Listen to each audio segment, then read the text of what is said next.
Laravel 8ல react ஆப்பை பயன்படுத்தினவங்களுக்கு Laravel 9ல அதை எப்படி பயன்படுத்தணும்னு தெரியலன்னா அதுக்கான வீடியோ தான் இது. இங்கே Laravel 9th வெர்ஷனில் Vite plugin கொடுக்கப்பட்டிருக்கு. அதை வச்சு டெவலப்மெண்ட்டை இன்னும் அதிவேகமாகவும் ரொம்ப சிறப்பாகவும் செய்கிறது எப்படிங்கிறத நான் சொல்ல போகிறேன். உங்களுக்கான ப்ராஜெக்ட் ஃபோல்டருக்குள்ளே வந்துடுங்க. அங்கேருந்து மேலே இந்த அட்ரஸ் பாரில் CMDன்னு டைப் பண்ணி என்டர் பண்ணிங்கன்னா உங்களுக்கு விண்டோஸில் இந்த கமாண்ட் ப்ராம்ப்ட் ஆனது ஓப்பன் ஆகிடும். இப்போ இதில் உங்களுடைய Laravel ப்ராஜெக்டை உருவாக்குறதுக்கான கமாண்டை போட போகிறீங்க. நீங்கள் Laravel இன்ஸ்டாலரை பயன்படுத்துகிறதா இருந்தால் Laravel ஸ்பேஸ் நியூ ஸ்பேஸ் உங்களுடைய ப்ராஜெக்ட் பேரை போட்டு என்ட்ரு கொடுக்கலாம். அப்படி இல்லை நீங்கள் Laravel இன்ஸ்டாலரை பயன்படுத்தலைன்னா ஒரு கம்போசர் கமாண்டை கொடுக்கலாம். அது என்னென்னா composer create -project --prefer -dist அப்படின்னு கொடுத்து அதுக்கப்புறம் Laravel/Laravelனு கொடுக்கணும். இதுக்கு அடுத்து ஸ்பேஸ்க்கு அடுத்து வர இந்த பெயர் உங்களுடைய ப்ராஜெக்ட்டுக்கான பெயராக இருக்கும். இப்போ இந்த கமாண்டை நீங்கள் என்டர்னு கொடுத்தீங்கன்னா உங்களுடைய புது Laravel ப்ராஜெக்ட் ஆனது உருவாகிடும். ப்ராஜெக்ட்டுக்கு தேவையான எல்லா விஷயங்களும் டவுன்லோட் செஞ்ச பிறகு அப்ளிகேஷன் கீ செட் சக்ஸஸ்ஃபுல்லின்ற டெக்ஸ்ட் வந்தால் உங்கள் ப்ராஜெக்ட் ஆனது தயார் நிலையில் இருக்குதுன்னு அர்த்தம். இப்போ இந்த விண்டோவை க்ளோஸ் செஞ்சிடலாம். இதுதான் உங்கள் ப்ராஜெக்ட் ஃபோல்டர். இப்போது இந்த இடத்துல இருந்து மறுபடியும் கமாண்ட் ப்ராம்ப்டை நீங்கள் ஓப்பன் பண்ணிக்கலாம். இப்போ நம்மளுடைய VS கோட் எடிட்டரில் இந்த ப்ராஜெக்டை ஓப்பன் செய்கிறதுக்கு கோட் ஸ்பேஸ் டாட்னு வச்சு என்டர் தட்டினீங்கன்னா VS கோட் எடிட்டரில் உங்களுடைய இந்த Laravel ப்ராஜெக்ட் ஆனது ஓப்பன் செய்யப்படும். இந்த Laravelக்குள்ளே ரியாக்டை பயன்படுத்துறதுக்கு நம்மளுக்கு Node.jsோட மாடியூல்ஸ் ஆனது தேவைப்படும். அதுக்காகவே நீங்கள் இந்த ப்ராஜெக்டோடைய ரூட் ஃபோல்டரில் நீங்கள் நோட் மாடியூல்ஸை கொண்டு வரதுக்கான கமாண்டை டெர்மினலை ஓப்பன் பண்ணிக்கிட்டு npm ஸ்பேஸ் இன்ஸ்டால் அப்படின்னு கொடுத்து என்ட்ரு பண்ணிங்கன்னா இந்த ரூட் ஃபோல்டரில் உங்களுக்கு npmக்கான நோட் மாடியூல்ஸ் எல்லாமே இந்த npm பேக்கேஜ் மேனேஜர் கொண்டு வந்துடும். இதில் நீங்கள் என்னென்ன பேக்கேஜெல்லாம் இன்ஸ்டால் பண்ண வேண்டியிருக்குன்றது முன்னவே இந்த Laravel ஃப்ரேம்வொர்க்குள்ளே குறிப்பிடப்பட்டிருக்கும். அது எங்கே பார்த்துக்கலான்னா இதோ இந்த பேக்கேஜ் ஜேசனில். இந்த பேக்கேஜ் ஜேசனில் முக்கியமாக நம்மளுடைய இந்த ப்ராஜெக்ட்டுக்கு தேவைப்படுற விஷயங்கள் இந்த Laravel Vite plugin-ங்கிற இந்த டிபெண்டன்சியானது நிச்சயமாக உங்களுக்கு தேவைப்படும். ஏன்னா இதை வச்சு தான் ரியாக்ட் ஆப்பை உருவாக்குறதுக்கான வேலைகளை அது செய்யும். இந்த பிளகின் Laravelக்கும் Viteக்கும் ஒரு தொடர்பு கொடுக்கறதுக்கு தான். ஆனால் Viteன்ற ஒரு பிளகின் நிச்சயமாக இருக்கணும். அதோட உங்களுக்கு ஸ்கிரிப்ட்ஸில் இங்கே டெவ்வில் Vite பிளகினை வச்சு தான் இந்த ப்ராஜெக்டோட டிபெண்டன்சி எல்லாத்தையும் நம்ம கம்பைல் பண்ணுவோம். அதனால் நிச்சயமாக இங்கே இருக்கிற இந்த டிபெண்டன்சி எல்லாம் இன்ஸ்டால் ஆகிருக்கணும். அதனால தான் இந்த இடத்துல நம்ம npm இன்ஸ்டால் அப்படின்ற கமாண்டை இங்கே கொடுத்துருந்தோம். இப்போ இந்த பேக்கேஜ் ஜேசனில் இருக்கிறது ஏற்கனவே உங்களுக்காக பொருத்தப்பட போகிற டிபெண்டன்சிஸ் நோட் மாடியூல்ஸ். முக்கியமாக ரியாக்ட்டுக்குன்னு தேவைப்படுறது ரியாக்ட் மற்றும் ரியாக்ட் டாம்ன்ற 2 நோட் மாடியூல்ஸ். அதுக்கு நம்ம இந்த இடத்துல npm ஸ்பேஸ் இன்ஸ்டால் அப்படின்ற கமாண்ட் கொடுத்து அந்த 2 மாடியூலையும் பொருத்த போகிறோம். அந்த மாடியூலுடைய பெயர் என்னென்னா ரியாக்ட் அட் லேட்டஸ்ட் மற்றும் ரியாக்ட் -dom at latest. ஒரு முக்கியமான விஷயம் என்னென்னா இந்த 2 கமாண்டுமே ரியாக்ட் மற்றும் ரியாக்ட் டாம்ன்ற அண்மையில் வெளியிடப்பட்ட லைப்ரரியை கொடுக்கறதுக்காக தான் இந்த 2 மாடியூலுக்கு அப்புறமும் அட் சிம்பிளுக்கு அடுத்து லேட்டஸ்ட்டுன்னு கொடுத்துருக்கோம். என்டர் தட்டுங்க. நோட் பேக்கேஜ் மேனேஜர் இந்த 2 மாடியூல்ஸையும் உங்களுடைய நோட் மாடியூல்ஸ் ஃபோல்டருக்குள்ளே கொண்டு வந்துடும். இந்த ப்ராஜெக்ட் டைரக்டரிக்குள்ளவே உங்களுக்கு கடைசியாக பார்த்தீங்கன்னா வீட்டோடைய கான்ஃபிகரேஷனுக்கான ஒரு ஃபைல் இருக்கும். அதுதான் vite.config.js. இந்த ஃபைலுக்குள்ளே வீட் சம்மந்தப்பட்ட கான்ஃபிகரேஷன்ஸை நீங்கள் உள்ளே கொடுக்கலாம். அதில் ஏற்கனவே Laravel ஒரு பிளக்கினை வச்சுருக்குது. அதாவது Laravel Vite பிளக்கின்னு சொல்லிட்டு ஒன்று அதை இங்கே பயன்படுத்தியிருக்கிறாங்க. இது Laravelலேருந்து கான்ஃபிகரேஷன் மூலமாக நம்மளுடைய இஷ்டத்துக்கு ஏற்ற மாதிரி இங்கே கம்பைல் செய்யப்போட ஃபைல்ஸ் எல்லாத்தையும் உள்ளே கொடுக்கலாம். அதுக்காக தான் இங்கே இது மூலமாக கொடுத்துருக்குறாங்க.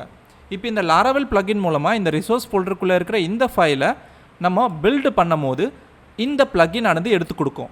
அதுக்கு தான். மற்றபடி இது உங்களுடைய டெவலப்மெண்ட் டைமில் நிச்சயமாக பயன்பட போகிறதில்ல. ப்ரொடக்ஷன் அதாவது எல்லாத்தையும் முடித்து கடைசியில் லைவில் வேலை செய்ய வைக்கும் போது தான் இந்த plugin உங்களுக்கு தேவைப்படும். இப்போ இந்த ஃபைலை க்ளோஸ் பண்ணிடலாம். நம்ம இந்த ரிசோர்ஸஸ் ஃபோல்டர் இருக்கு இல்லையா, அதுக்குள்ளே ஜேஎஸ்ன்னு ஒரு ஃபோல்டர் இருக்குது. அதுக்குள்ளே உங்களுடைய app.jsன்ற ஒரு ஃபைலானது ஏற்கனவே கொடுக்கப்பட்டிருக்கும். இது ஒரு முக்கியமான ஒரு ஃபைல் தான். ஆனால் இது எங்கே நம்ம பயன்படுத்துவோன்றதை இன்னும் கொஞ்சம் நேரத்தில் நான் சொல்கிறேன். அதுக்கு முன்னாடி இந்த JS அப்படின்ற ஃபோல்டருக்குள்ளே காம்போனன்ட்ஸ் அப்படின்னு சொல்லிட்டு ஒரு ஃபோல்டரை நான் உருவாக்கிக்கிறேன். ஏன்னா ரியாக்டோட காம்போனன்ட்ஸ்லாம் இந்த ஃபோல்டருக்குள்ளே தான் இருக்க போகுது. இதில் உங்களுக்கு புதுசாக ஒரு காம்போனண்ட் ஆனது உருவாக்கப்பட்டு நீங்கள் சோதிக்கணுன்றதுக்காகவே நான் hello.jsx அப்படின்ற பெயரில் ஒரு காம்போனண்ட்டை உருவாக்குறேன். ஞாபகம் வச்சுக்கோங்க, நம்ம இந்த லாராவெல் வித் ரியாக்டை பண்ணும்போது நிச்சயமாக உங்களுடைய காம்போனண்ட்ஸ் எல்லாமே JSXன்ற எக்ஸ்டென்ஷனை கொண்டு இருக்கணும். ஒருவேளை நீங்கள் டைப் ஸ்கிரிப்டை பயன்படுத்தி நீங்கள் ரியாக்ட் ப்ராஜெக்டை பண்ணுறதா இருந்தால் JSXக்கு பதில் TSXன்றதை கொடுக்கணும். இப்படி ரெண்டுமே இல்லாமல் வெறும் JSன்னு மட்டும் கொடுத்தீங்கன்னா அது பிரச்சனையை கொடுக்கும். அதனால் JSXன்ற எக்ஸ்டென்ஷனை மறக்காமல் கொடுத்துருங்க. இப்போ இதை கொடுத்துட்ட பிறகு இந்த இடத்துல உங்களுடைய காம்போனண்ட்டுக்கான கோடை நீங்கள் கொடுத்து உருவாக்கிக்கலாம். நான் உதாரணத்துக்காக இங்கே ஒரு காம்போனண்ட்டை உருவாக்க போகிறேன்.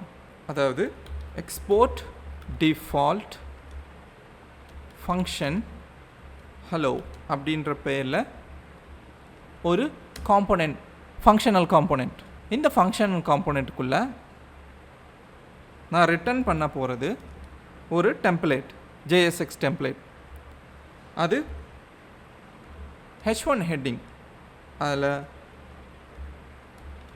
ரியாக்ட் வித் லாராவெல் இந்த டெம்ப்ளேட்டை இது திரும்ப கொடுக்குது. இப்போ இந்த காம்போனண்ட் நம்மளுக்கு வேலை செய்யணும்னா இந்த இடத்துல நம்ம ரியாக்ட் அப்படிங்கிற மாடியூலை உள்ளே கொண்டு வரணும். இதை நம்ம ஏற்கனவே பொருத்தியிருக்கோன்றதால இந்த இடத்துலேருந்து அதை கொண்டு வந்துடும். அடுத்தது உருவாக்கின இந்த காம்போனண்ட்டை நம்ம வேலை செய்ய வைக்கணும். இன்னொரு விஷயத்தை நம்ம இம்போர்ட் பண்ணணும். அது கிரியேட் ரூட் அப்படிங்கிற ஒன்று நம்ம ரியாக்டோடைய டாம்லேருந்து, அதுவும் முக்கியமாக இந்த கிளைண்ட்டுன்ற ரியாக்ட் -dom/கிளைண்ட்டுங்கிற இந்த இடத்துலேருந்து ரூட்டுங்கிற ஒரு ஃபங்க்ஷனை நம்ம இம்போர்ட் செய்கிறோம். ஒரு ரூட் எலிமெண்ட்டை உருவாக்குறதுக்காக இந்த ஃபங்க்ஷனை இங்கே இம்போர்ட் செஞ்சுருக்கிறோம். இந்த ஃபங்க்ஷனில் நம்ம கொடுக்க போகிறது டாக்குமெண்ட், அதாவது நம்மளுடைய HTMLக்குள்ளே ஒரு எலிமெண்ட்டை இருந்து வாங்கி அந்த ஐடியில் தான் இந்த ஆப்பை ரன் பண்ண போகிறோம். அதுக்காக டாக்குமெண்ட்டில் கெட் எலிமெண்ட் பை ஐடி ஃபங்க்ஷனில் நம்ம ஆப்புன்ற பெயரில் ஒரு ஐடியை கொடுத்து அந்த எலிமெண்ட்டை தான் இங்கே வச்சு ஒரு ரூட் எலிமெண்ட்டாக இந்த ஆப்புக்கு கொடுக்குறோம். இப்போது வாங்கின இந்த எலிமெண்ட்டோடைய இன்ஸ்டன்ஸை நான் இங்கே ரூட்டுன்ற ஒரு கான்ஸ்டன்ட்டில் வச்சு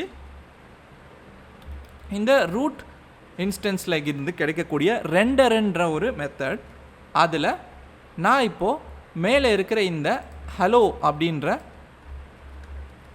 ரியாக்ட் காம்போனண்ட்டை ரன் பண்ண வைக்க போகிறேன். இப்போ இது செஞ்சு முடித்த பிறகு இது ஒரு காம்போனண்ட். இப்போ இது பயன்படுத்தக்கூடிய நேரத்தில் இருக்குது. ஆனால் இன்னுமே இது கால் செய்யப்படணும். இந்த காம்போனண்ட் ஆனது எங்கேயாவது ஒரு இடத்துல கால் செய்யப்பட்டால் தான் இந்த ரெண்டர் மெத்தட் வேலை செய்யும். அதுக்கப்புறம் இந்த காம்போனண்ட்குள்ளே இருக்கிற விஷயங்கள்லாம் நம்மளுடைய ஸ்க்ரீனில் வர முயற்சி பண்ணணும். ஆனால் அதை வர வைக்கணும்னா நம்ம ஏதாவது ஒரு இடத்துல அதை இம்போர்ட் செஞ்சுருக்கணும். கரெக்டாக?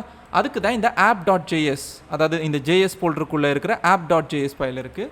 இதில் ஏற்கனவே பூட்ஸ்ட்ராப்னு ஒரு ஃபோல்டர் இருக்கும். அது உங்களுடைய இங்கே இருக்கிற இந்த bootstrap.jsன்ற ஃபைலை குறிக்குது. இதுக்குள்ளே சில முக்கியமான விஷயங்களை கொண்டு வந்திருப்பாங்க. அதை பற்றி நீங்கள் இப்போ கவலைப்பட வேண்டாம். நீங்கள் இந்த app.js ஃபைலுக்குள்ளே இம்போர்ட் செய்ய வேண்டியது உங்களுடைய இந்த காம்போனண்ட். நல்லா ஞாபகம் வச்சுக்கோங்க, நம்மளுடைய இந்த உதாரணத்தில் இந்த ஒரு காம்போனண்ட் மட்டும்தான் இருக்குது. நம்ம இப்போது இந்த ஒரு காம்போனண்ட்டை மட்டும்தான் உள்ளே நுழைச்சி அதை ரன் செய்ய வைக்க போகிறோம். இப்போ import.component/hello அப்படின்ற பேரில் இந்த காம்போனண்ட்டை நான் இம்போர்ட் செஞ்சுட்டேன்.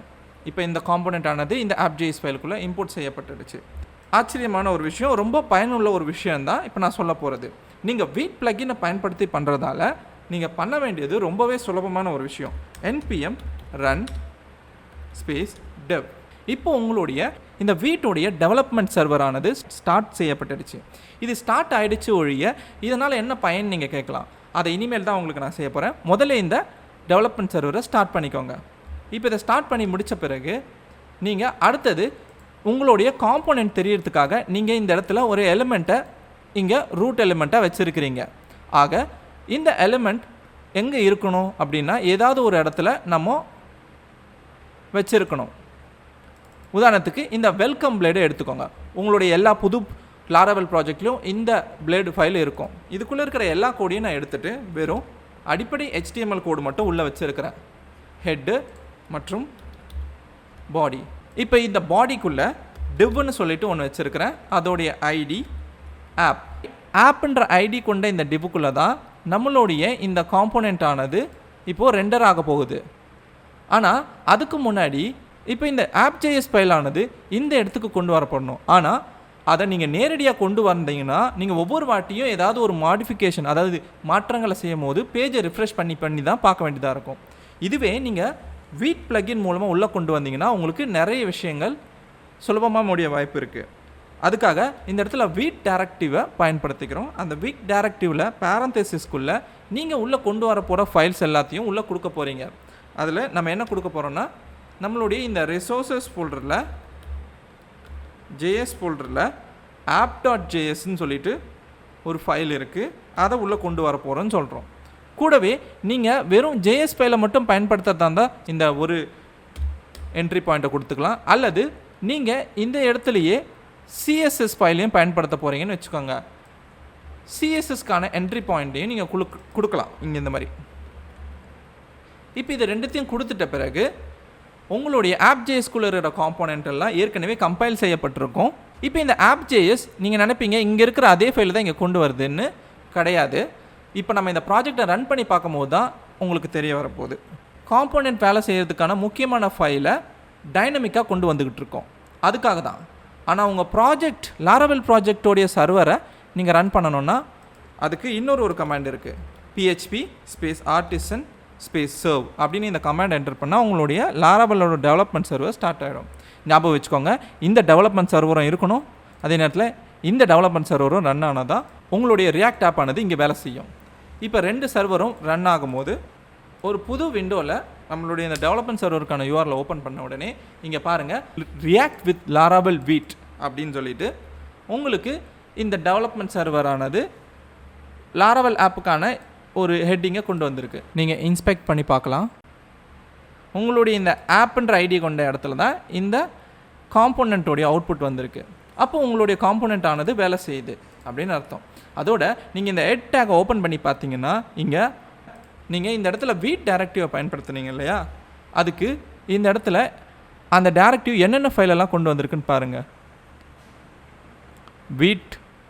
வீட்டோடைய கிளைண்ட்டுன்னு சொல்லிட்டு ஒரு ஃபைல், அதுக்கப்புறம் ரிசோர்ஸஸில் ஜேஎஸில் app.js, அப்புறம் ரிசோர்ஸஸில் ஜேஎஸில் app.css. ஆனால் நீங்கள் நினைக்கலாம் இங்கே இருக்கிற ஜேஎஸ் ஃபைல், அதாவது இங்கே இருக்கிற ஜேஎஸ் ஃபைல் தான் இந்த app.js ஃபைலுன்னு சொல்லிட்டு. நிச்சயமாக கிடையாது. இந்த URL பார்த்தீங்கன்னா நம்மளுடைய டெவலப்மெண்ட் சர்வருடைய போர்ட் 8000, ஆனால் இங்கே இருக்குது 3000. நீங்கள் நினைக்கலாம், நல்லா கவனிச்சுக்கோங்க, இது நம்மளுடைய வீட் பிளகின் மூலமாக கொண்டு வரப்படுற app.js மற்றும் app.css. ஆனால் மேலே பாருங்கள் நம்மளுடைய லாராவெல் டெவலப்மெண்ட் சர்வர் 8000. அதனால் நல்லா ஞாபகம் வச்சுக்கோங்க, வீட் பிளகின் உங்களுக்கு ஒவ்வொரு தடவையும் இந்த ஃபைலில் ஏதாவது ஒரு மாற்றம் ஏற்பட்டால் அதை ரிஃப்ரெஷ் பண்ணிக்கிட்டே இருக்கும். இப்போ உதாரணத்துக்கு நான் போய் இந்த ஹலோன்ற இந்த காம்போனெண்ட்டில் ஏதாவது ஒரு மாற்றம் செய்கிறேன், பை JVL கோட் அப்படின்னு சொல்லிட்டு நான் சேவ் பண்ண உடனே இங்கே போய் பார்த்தீங்கன்னா இங்கே வந்திருக்கும், தானாகவே வந்திருக்கும். இது உங்களுக்கு ரொம்பவே பயனுள்ள ஒரு விஷயமா இருக்கும். ஏன்னா இனிமேல் நீங்கள் வந்து லாராவெல் மிக்ஸை பயன்படுத்தி ரிஃப்ரெஷ் பண்ணுற மாதிரி இங்கே பண்ணணுன்ற அவசியம் இருக்காது. நீங்கள் எப்போல்லாம் நீங்கள் ஒரு மாற்றத்தை ஏற்படுத்துகிறீங்களோ அப்போல்லாம் உடனுக்குடனே இங்கே மாறிடும். இதன் மூலமாக நீங்கள் ரியாக்ட் ஆப்பை இந்த லாராவெல்குள்ளே ரொம்ப சுலபமாகவும் ரொம்ப திட்டமிட்டபடியும் முடிக்க முடியும். இப்போ இவங்க இந்த லாராவெல்குள்ளே எப்படி ஒரு ரியாக்ட் ஆப்பை உருவாக்கி ரன் செய்கிறதுங்கிறதுக்கான வழியை உங்களுக்கு சொல்லிட்டேன்னு நினைக்கிறேன். இதை வச்சு பயன்படுத்திக்கோங்க. மேலும் ஏதாவது சந்தேகம் இருந்துச்சுன்னா இந்த கமெண்ட்டில் நீங்கள் தெரிவிக்கலாம். லாராவெல்குள்ளே ரியாக்டை பயன்படுத்தி ஒரு CRUD ஆப்ரேஷனை செய்கிறதுக்கான வீடியோவை நான் என் சேனலில் போடுவேன். அதை தயவுசெய்து நீங்கள் மறக்காமல் போய் பாருங்கள். அதில் ஒரு ரியாக்ட் ப்ராஜெக்டை எப்படி லாராவெல்குள்ளே கொண்டு வந்து அதை பயன்படுத்த முடியும்னு இன்னும் தெளிவாகவே நீங்கள் புரிஞ்சுக்க வாய்ப்பு இருக்குது.